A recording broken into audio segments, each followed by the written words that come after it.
Hey guys, स्वागत है आपका success up next YouTube channel पर।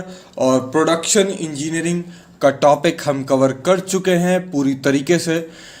अब हम 5000 plus mechanical engineering objective questions की सीरीज में नया टॉपिक चालू करने जा रहे हैं जो कि फ्लूइड मैकेनिक्स है। मेरा नाम है उमंग तिवारी। चलिए आगे बढ़ते हैं। अगर आपको इस वीडियो की पीडीएफ चाहिए, नोटिफिकेशन चाहिए हमारे वीडियोस की, तो इस टेलीग्राम चैनल को ज्वाइन कर लीजिए। यूट्यूब पे आपको नोटिफिकेशन कभी आए कभी ना भी आए, पर टेलीग्राम पे जो भी वीडियो अपलोड होगा उसकी नोटिफिकेशन मिल जाएगी। पीडीएफ जैसे कि आपको प्रोडक्शन इंजीनियरिंग की मिली है, एक कंबाइंड पीडीएफ आपको फ्लूइड मैकेनिक्स की मिल जाएगी जब ये टॉपिक खत्म हो जाएगा। और इंस्टाग्राम पे फॉलो कर लीजिए, डेली बेसिस पे जीके जीएस की अपडेट आपको मिल जाएगी। इसके अलावा आप कोई डाउट है, कोई क्यूरीज है, तो आप वहां पे पूछ सकते हैं। सिंपल सा क्वेश्चन है, mass per unit volume at standard temperature and pressure क्या होता है? तो वो मास डेंसिटी होती है। The volume per unit mass of a liquid is called as specific volume. तो वॉल्यूम पर यूनिट मास तो हो जाएगी स्पेसिफिक वॉल्यूम, या फिर यूनिट मास की वॉल्यूम क्या हो जाएगी? स्पेसिफिक वॉल्यूम हो जाएगी। वेट पर यूनिट वॉल्यूम क्या हो जाए? At standard temperature pressure specific weight हो जाता है, जिसे हम रोजी भी कह देते हैं, रोजी, जिसे डब्ल्यू से भी डिनोट किया जाता है। ओके, तो ये क्या होता है? वेट यानी कि न्यूटन पर मीटर क्यूब, इसकी एसआई यूनिट हो जाएगी। Specific weight of water in SI unit. अगर एसआई यूनिट की बात की जाए, यहां पे क्या लिखा हुआ है? SI unit. तो एसआई यूनिट में आपका स्पेसिफिक वेट यानी कि रो जी, रो कितना होता है? 1000, जी कितना है? 9.81। तो 9.81 इंटू 10 टू द पावर 3, ये हो जाता है आपका न्यूटन पर मीटर क्यूब में।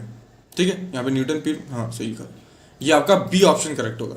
या फिर अगर यहाँ पे एसआई यूनिट नहीं बोलता तो इनमें से एनी ऑफ द अबव हो जाता, पर यहाँ पे क्या बोला है? एसआई यूनिट बोला है, तो आपका बी ऑप्शन ही ओनली करेक्ट ऑप्शन होगा। ठीक है,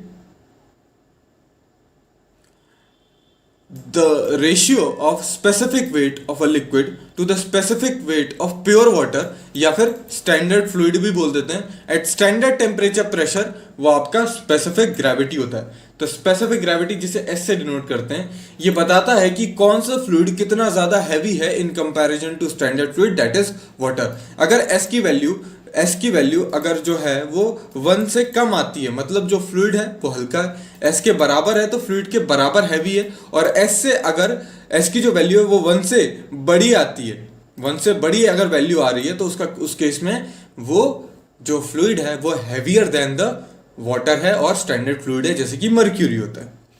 स्पेसिफिक ग्रेविटी की कोई यूनिट नहीं होती, क्योंकि वो दो डेंसिटी का एक तरीके से रेशियो है। ठीक है, तो वो रेशियो है, इस वजह से सेम क्वांटिटी का, सेम टाइप ऑफ क्वांटिटी का, तो फिर उसकी कोई भी यूनिट नहीं रहेगी।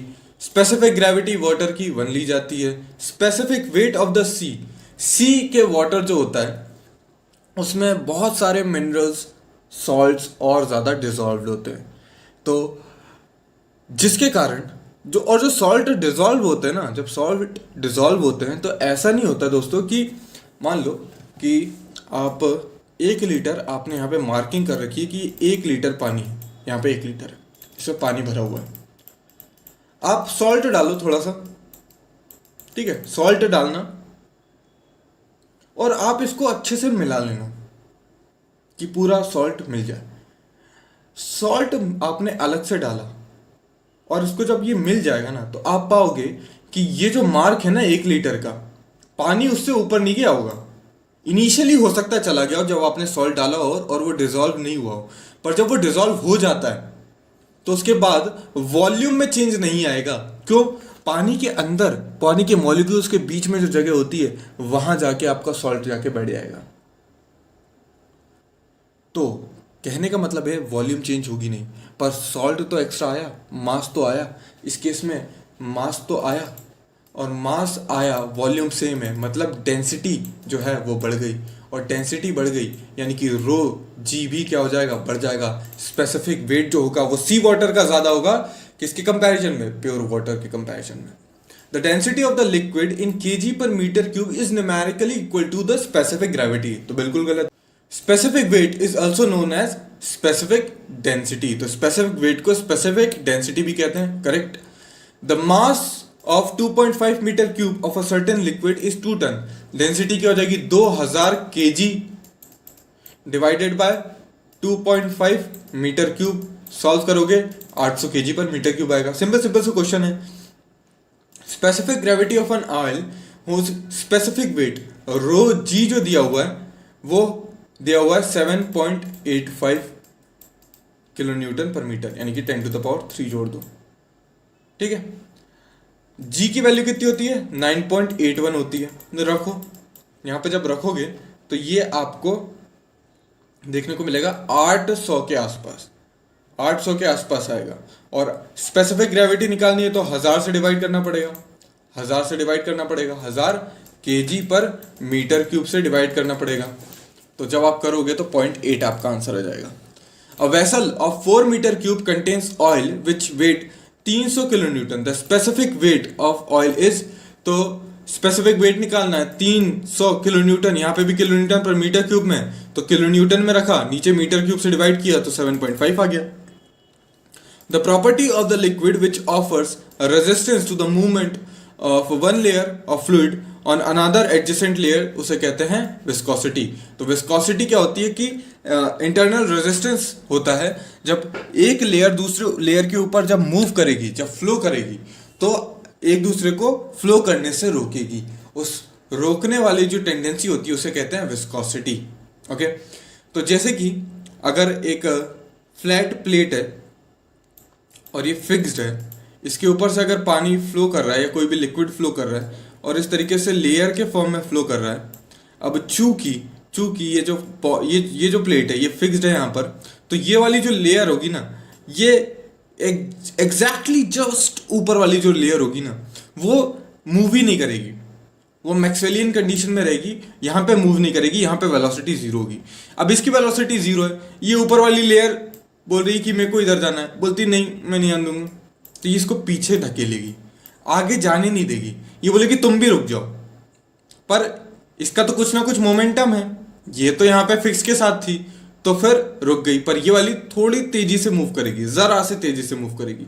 मान लो ये वेलोसिटी का डायग्राम बना रहा हूँ, ये वेलोसिटी का वो है कि यहाँ पे वेलोसिटी 0 है इस लाइन पे, तो ये जो ऊपर वाली लेयर होगी ना वो थोड़ी सी ज्यादा वेलोसिटी के साथ होगी, थोड़ी सी, उससे ऊपर वाली उससे ज्यादा, उससे ऊपर वाली उससे ज्यादा, और फिर ये जो फाइनल ऊपर वाली वेलोसिटी होगी, जो जहाँ पर ये इसको ये क्या एक तरीके से बाउंड्री लेयर हो गई।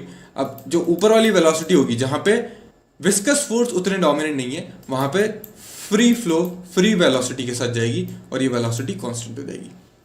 Kinematic viscosity is the product of dynamic viscosity और डेंसिटी। नहीं, काइनेमेटिक विस्कोसिटी जो होती है वो तो रेशियो होता है या फिर dynamic viscosity divided by density हो जाएगा, म्यू बाय रो हो जाएगा। Force per unit length surface tension की यूनिट होती है। सरफेस टेंशन क्या होता है? सरफेस टेंशन एक टेंसाइल फोर्स है जो कि अनबैलेंस्ड कोहेसिव फोर्सेस की वजह से आता है, जिसके कारण जो अपर सरफेस होती है वो एक स्ट्रेच्ड मेम्ब्रेन की तरह बिहेव करती है। अगर कोई छोटा सा लोड उस पर आता है तो वो उसको रेजिस्ट कर लेगी। जैसे कीड़ा बैठ गया तो वो डूबेगा नहीं, तो वो ऐसा लगेगा चादर के ऊपर बैठा हुआ है, तो वो अपर जो लेयर होती है ना वो एक चादर की तरह बिहेव करेगी। The variation of the volume of the liquid with the variation pressure is called. अगर किसी भी सब्सटेंस की डेंसिटी या उसकी वॉल्यूम वेरी करती है प्रेशर के साथ तो उसे कहते हैं कंप्रेसिबल फ्लूइड, और इस वेरिएशन को क्या कहेंगे? कंप्रेसिबिलिटी कह देंगे। अगर वेरी नहीं करती है किसके विद रिस्पेक्ट में? प्रेशर के विद रिस्पेक्ट में, तो फिर उसे कहेंगे इनकम्प्रेसिबल। पर एग्जाम में अगर आपसे ऐसा पूछे कि द डेंसिटी और the volume of a liquid does not change with respect to temperature, तब आप उसे इनकम्प्रेसिबल नहीं कहोगे। इनकम्प्रेसिबल की जो डेफिनेशन है उसमें प्रेशर आता है, टेम्परेचर नहीं आता, तो ये ध्यान रखना। लिख दिया उनने कि वेरिएशन नहीं होगा, आपने लगा दिया इनकम्प्रेसिबल, तो ऐसा नहीं, प्रेशर ध्यान में रखना। The property of a liquid which enables is to resist tensile force. Tensile force को रेजिस्ट करने को टेंडेंसी सरफेस टेंशन है। The tube of small diameter is dipped in water, the water rises in the tube due to viscosity. तो अगर एक tube of small diameter है, dipped है in water में, and water rises due to viscosity नहीं होगा यार, viscosity नहीं होगा, या तो ये होगा सरफेस टेंशन या फिर ये होगा कोहेजन। विस्कोसिटी नहीं होगा, ठीक है, या तो फिर ये फॉल्स होगा, ठीक है, ये गलत लिख गया। The tube of a small diameter जब डिप करी जाएगी वाटर में, तो वाटर जो राइज करता है वो सरफेस टेंशन की वजह से करता है या फिर कोहेजन बोल सकते हैं, कहीं कहीं कोहेजन दिख जाए तो उस पर टिक लगा देना। When the tube of small diameter is dipped in water, the water rises और upward surface। अगर वाटर राइज कर रहा है ना तो वो इस तरीके से राइज करता है, ठीक है, और अगर वाटर या फिर कोई लिक्विड डिप कर रहा है तो वो डिप करेगा तो इस तरीके से करेगा। राइज कर रहा है तो कॉनकेव अप, डिप कर रहा है तो कॉनकेव डाउन। तो दोस्तों ये वीडियो था जिसमें हमने 20 क्वेश्चन डिस्कस किए अपनी सीरीज को कंटिन्यू करते हुए, RS खुरमी के सॉल्यूशंस को डिस्कस करते हुए। चलिए बाकी क्वेश्चंस को हैं हम अगले पार्ट में डिस्कस करेंगे। फिलहाल thanks for watching and as always have a nice day.